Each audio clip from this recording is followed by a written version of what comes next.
digamos de esto, déjame, le comento y le pido al equipo que nos grabe.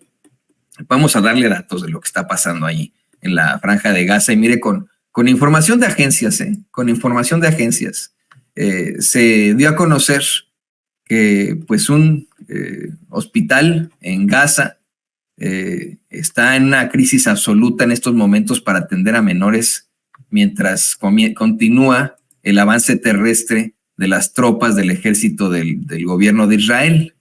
Estoy esperando a que nos llegan estos cables y de pronto traban la computadora, pero es un cable de Associated Press que voy a comentar con muchísimo gusto con la queridísima Lina, que nada más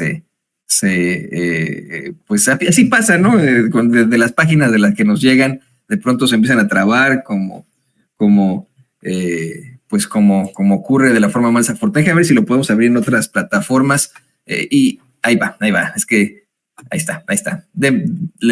Ahí le va. Esta es una nota que firma Julia Frankel y Wafaa Surafa para Associated Press. Dice: la fina capa gris de ceniza que cubría los rostros de los niños que fueron llevados a toda prisa el jueves al hospital Al-Aqsa en el centro de Gaza dificultaba distinguir entre los que estaban vivos o muertos. Después de que dos ataques israelíes destruyeron toda una cuadra de edificios residenciales en el campamento de refugiados Bureij y dañaron 2 escuelas de la ONU que fueron adaptadas como albergues, palestinos de todas las edades llegaron cubiertos de escombros a un hospital demasiado saturado para recibirlos. Cuerpos pequeños e inmóviles yacían sobre el duro suelo del hospital. Un niño sangraba, se lo contamos así, no le vamos a poner las imágenes. Un niño sangraba sobre las baldosas mientras los médicos intentaban contener la hemorragia en su cabeza, según reporta la agencia Associated Press. A su lado se encontraba un pequeño bebé cubierto en cenizas, con una máscara de oxígeno y con evidentes problemas para respirar. Su padre estaba sentado a su lado. Aquí están Estados Unidos, aquí está Israel, gritaba. Son niños, nuestros niños mueren a diario. En poco menos de un mes de conflicto, más de 3.700 niños y menores palestinos han perdido la vida y los bombardeos han provocado que más de la mitad de los 2.300.000 habitantes del territorio huyan de sus casas mientras se agotan los alimentos, agua y combustible. Insisto, reporta la agencia Associated Press. Se anticipa que la cantidad de fallecidos aumente a medida que los soldados israelíes rodean la ciudad de Gaza y avanzan en su ofensiva terrestre. La guerra se desató por la brutal incursión del grupo extremista Hamas el pasado 7 de octubre, en la que murieron alrededor de 1.400 personas en Israel y cerca de 240 fueron secuestradas. Desde entonces, han muerto más de 9.000 palestinos en Gaza, según el Ministerio de Salud, que es dirigido por Hamas. Es la quinta y por mucho la guerra con mayor número de muertos entre los dos enemigos. Y mire, quiero insistirle hasta el cansancio en que esta es información de la agencia Associated Press, porque hemos sido cuestionados, muchos de nosotros, y de pronto citamos otro tipo de agencias u otro tipo de medios de comunicación. Por ejemplo, se cuestiona mucho Al Jazeera. Ok, no vamos a compartirle a Al Jazeera, le parece, o RT o lo que usted quiera. Vamos con una agencia estadounidense. La agencia Associated Press es la que está reportando esto en estos momentos. No sé si tengas algún comentario sobre esto, querida Lina. Sí, mira, yo creo que hay muchas cosas, ¿no? Hay que poner todo en su lugar como se debe hacer. Creo que es importante señalar varias cosas. Una es que este territorio, porque todavía hay mucha confusión sobre qué es lo que ocurre y qué no. Yo ayer lo decía y lo vuelvo a repetir para que quede claro. Antes esto era el mandato británico de Palestina, es decir, era otro tipo de colonización. Sin embargo, este grupo sionista, ¿no? Que es esta ideología que dice que tiene que tener el judaísmo, tiene que tener un Estado-nación, es decir, un territorio, un gobierno para sí mismo, decidieron emprender la búsqueda de en dónde se iban a asentar. Y para ello buscaron varios territorios, por ahí hay un mapa que les voy a pasar también para que lo tengamos a la mano. Decidieron buscar varios territorios en dónde asentarse, de lo más digamos, imagínense, yo un día me levanto y digo, ay, pues aquí, ¿no? En donde caiga el dardo sobre el mundo. Y entonces, si bien siempre esta parte en Jerusalén fue, digamos, la prioridad, también establecieron o buscaron lugares cerca de Venezuela, cerca de Uruguay, en Alaska, en Canadá, en Egipto, es decir, de manera totalmente, pues, ambigua, ¿no? Dijeron, nosotros queremos un territorio aquí, sin importar si alguien ya lo habita. Ese es el tema aquí. No es un tema de si merecen o no la nación judía establecerse en un territorio. El sionismo lo que busca es el territorio, pues desplazando a quienes originalmente ahí vivían. Y eso comenzaron a hacer formalmente en 1948. Ya había conflictos desde la Segunda Guerra Mundial, desde la Primera Guerra Mundial, había un desplazamiento de varios y varias judías que se amplificó obviamente con la Segunda Guerra Mundial. Y para 1947 la ONU dijo, bueno, ya esto es insostenible, se tienen que dividir en dos territorios. Se propuso que incluso, imagínense, hoy en día lo que se está pidiendo es que a pesar de esta invasión que ocurrió en territorio palestino, se respeten los acuerdos de 1947, que tiene que ver con que Israel ya se iba a quedar más del 50% del territorio, si no mal recuerdo, el 53% del territorio, Palestina se quedaría el 47%, y esta zona especial de Jerusalén, de Belén, quedaría administrada por un ente internacional, ¿no? Por organismos internacionales. Imagínense que aún así esto no ocurrió. En los años venideros, Israel invadió y les dejó solo el 22% de ese 47%. Eso no solamente es lo importante de mencionar y de destacar, de que después de que anduvieron estos personajes, estos líderes sionistas diciendo dónde invadimos, porque era eso, vino todavía la constitución de este estado a costa de desplazar, pues, digamos, incluso exterminar, porque han venido atacando, violentando, asesinando a las y los palestinos de manera sistemática. Pero además hay algo que hay que tenerlo muy presente, y espero que esto se le quede a todos y a todas las que nos ven. Jamás este grupo que hoy se le denomina terrorista, al igual que Al Qaeda, fue una creación. Es decir, Al Qaeda fue creado por Estados Unidos. Bueno, jamás fue creado por el Estado de Israel. Fue creado justamente para legitimar esa invasión y decir, tenemos un enemigo el cual tenemos que exterminar en Palestina. El Estado para recaudar fondos, después para armarlos y después para dejarlos crecer. El tema es que le salió, como decimos, el tiro por la culata y terminaron asesinando a soldados israelíes. Y ahí es en donde comienza el que se le nombre terrorista, pero jamás es una creación del Estado de Israel. O sea, es que si no tenemos claridad en esto, no sabemos lo vil que puede llegar a ser Israel, culpando hoy de terroristas a la población en Palestina en general. Eso no es así. Y es verdad que imagínense, después de todos estos años, aquí no vamos a justificar el asesinato de nadie, pero cuando hay ocupación hay resistencia, y una sección de Hamás decidió hacerlo por la vía armada, lo cual no significa que todo Hamás, cuando decimos esto de que el Ministerio de Salud que está contabilizando está bajo administración de Hamás, es porque hay partidos políticos y fuerzas políticas dentro de Palestina. Y dentro de Palestina está la que, ojo, no es la autoridad palestina, que era la que fue reconocida internacionalmente con Yasser Arafat, no es la autoridad palestina la que hoy está, digamos, al frente de todo esto.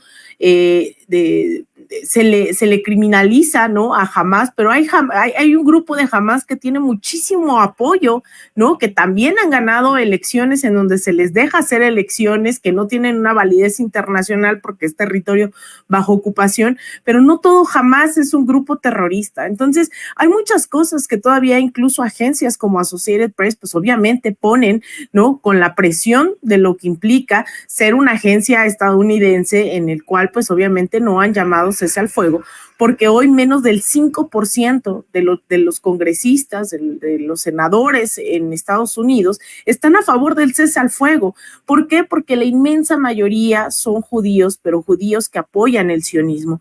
Los judíos que no apoyan eso y que están diciendo sí a los dos estados, están siendo acosados y golpeados incluso en el propio Estado de Israel. Se hizo muy viral un video estos días que también ha sido la constante durante todos estos años. Hay judíos sumamente ortodoxos en cuanto a su fe refiere, que han salido a protestar en contra del genocidio. Hay organizaciones por todo el mundo de judíos contra el sionismo que esos no salen en primera plana. A mí me ha tocado entrevistar cantidad de judíos.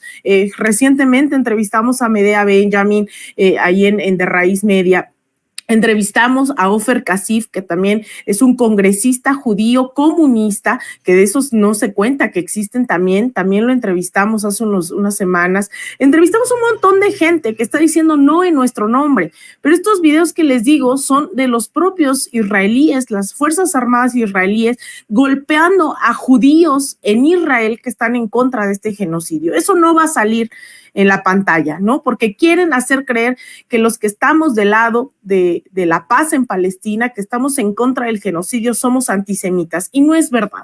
Estamos saliendo por millones en todo el mundo con judíos, con musulmanes, con árabes, con ateos, con agnósticos, con protestantes, todos y todas en contra del genocidio. Eso es lo que hay que decir, que esto no es una cuestión en contra de los judíos, es en contra del sionismo, que está tratando de asesinar hasta el último palestino en la Franja de Gaza, hasta la última palestina en Cisjordania, con tal de quedarse con su territorio. Y también hay que decirlo, hay muchas empresas, también lo decíamos ayer, que se están beneficiando, y hay urgentemente que salir en boicot en contra de esas empresas que se siguen beneficiando de este genocidio, empresas como Starbucks, empresas como Burger King, como Kentucky, o como la cementera Cemex también. Aquí están Carrefour, Airbnb, que además, imagínense, lo que hace Airbnb y Expedia es que te rentan, o Booking, que te rentan las casas de la gente que les robaron sus casas en Palestina para dárselas, para que se las quedaran, porque no se las dieron, que se las apropiaran justamente los israelíes, y te las rentas, ¿no? Hay otros como Kentucky, McDonald's, Burger King, que también han instalado sin pena alguna en los territorios ocupados sus empresas o incluso sus matrices, ¿no? Sus sedes principales están ahí en Israel, en los territorios ocupados. Aquí, como podrán ver, son un montón de empresas. Está obviamente ahí es Lay's, pero pues es la marca de Sabritas, obviamente, Snickers. Bueno, ahí reconocerán a muchas. Yo ahí, en el caso específico de México, pues es evidentemente la cementera Cemex, quien ha construido incluso esos asentamientos ilegales en territorio ocupado. Así que bueno, vuelven a preguntar en el chat cuándo es esta movilización. Aquí en la Ciudad de México es este domingo 5 de noviembre a las 4 de la tarde. 4 de la tarde nos vemos en el Ángel de la Independencia para marchar juntos y juntas hacia el Zócalo de la Ciudad de México e instalar una ofrenda en solidaridad con Palestina. Ahí esperemos, son varios los convocantes, organizaciones, movimientos, los que están llamando a esta movilización. Ahí está el Sindicato Mexicano de Electricistas, la Nueva Central de Trabajadores. Están también organizaciones como Plataforma 420, Radio Zapote, está el CITUAM, el ESTUNAM, la Red Universitaria Anticapitalista, la Unión Popular Revolucionaria Emilio Zapata, la UPRES, el Consejo Nacional del Pueblo Mexicano, la Red de Resistencia y Rebeldía Tlalpan, Mexicanos Unidos, las Banders, el Movimiento al Socialismo. Es decir, son varios y varias las convocantes aquí en la jornada de la Ciudad de México. El día domingo, a las 4 de la tarde, les digo que el sábado va a haber un desfile del Día de Muertos y no pudimos sumarnos a esta jornada global por Palestina el día 4, pero también les pedimos en este momento que también pues presionemos a nuestros legisladores, nuestras legisladoras a hacer un pronunciamiento, y en el caso de la presidencia de México pues se sabe, ¿no? Creo que es el tema de por medio, ha dado lecciones de mucha dignidad en muchos temas en estos 5 años en el escenario internacional, como en el golpe a Bolivia, a Evo Morales, en el golpe en Perú, a Pedro Castillo, es decir, se ha pronunciado en casos que se tenía que pronunciar, pero sabemos que en este caso, más allá de que creamos que no va a ocurrir, pues el tema de la extradición de Tomás Herón seguramente estará de por medio en estos pronunciamientos, pero bueno, pues también